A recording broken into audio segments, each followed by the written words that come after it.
আপনি কি প্লেনে ট্রাভেল করতে চান? প্লেনে ট্রাভেল করার পূর্বে অবশ্যই আপনাকে রেস্ট্রিক্টেড আইটেম সম্বন্ধে বেসিক ধারণা নিতে হবে।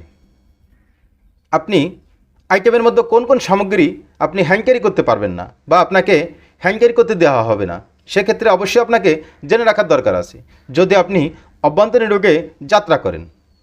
ভিউয়ার্স, আপনাদের ভিডিওর শেষ অবধি দেখার অনুরোধ জানাচ্ছি। সম্মানিত যাত্রীগণ, আপনাদের 10 নম্বর গেট ফলো করতেছি। এই 10 নম্বর গেট দিয়ে আপনারা অভ্যন্তরীণ রোগে চট্টগ্রাম শাহ আমানত আন্তর্জাতিক বিমানবন্দরে প্রবেশ করতে পারবেন। আপনারা 10 নম্বর গেট দিয়ে প্রবেশ করে আপনাদের ব্যাগেজ স্ক্যানিং করে আপনাদের নির্ধারিত ফ্ল্যাগের কাউন্টারে প্রবেশ করেন এবং কাউন্টার থেকে আপনারা বোর্ডিং পাস সংগ্রহ করবেন। সেক্ষেত্রে আপনারা আপনাদের চেক ব্যাগেজ যখন বুকিংয়ে দেবেন, আপনাদের হ্যান্ড ক্যারিতে কোন কোন আইটেম আপনারা নিতে পারবেন না আমি কিন্তু আপনাদের বিস্তারিত এই ভিডিওতে দেখাবো।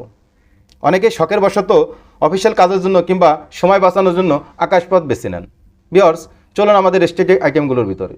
রেস্ট্রিক্টেড আইটেমের মধ্যে থাকছে liquid cream, gel, paste and aerosol over 100 ml, real or toy weapons, arm and ammunition, knife of any kind, razor blades, hypodermic needle, and lighters.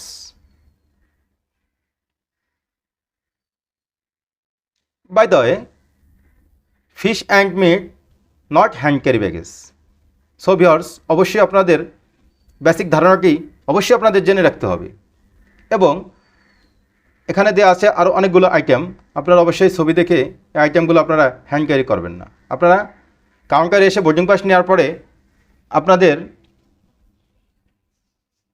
Way অতিক্রম করার পূর্বে অবশ্যই আপনাকে ব্যক্তিগত সামগ্রী যেমন মোবাইল, মানিব্যাগ, হাতঘড়ি, বেল্ট, শু, ল্যাপটপ, পিডিএ সকল প্রকার ইলেকট্রনিক সামগ্রী সর্বাকৃত ট্রেতে স্থাপন করতে হবে। তো ভিউয়ার্স, আপনাদের যাত্রা শুভ হোক এবং হ্যাপি নাইস ডে। আল্লাহ হাফিজ। আসসালামু আলাইকুম।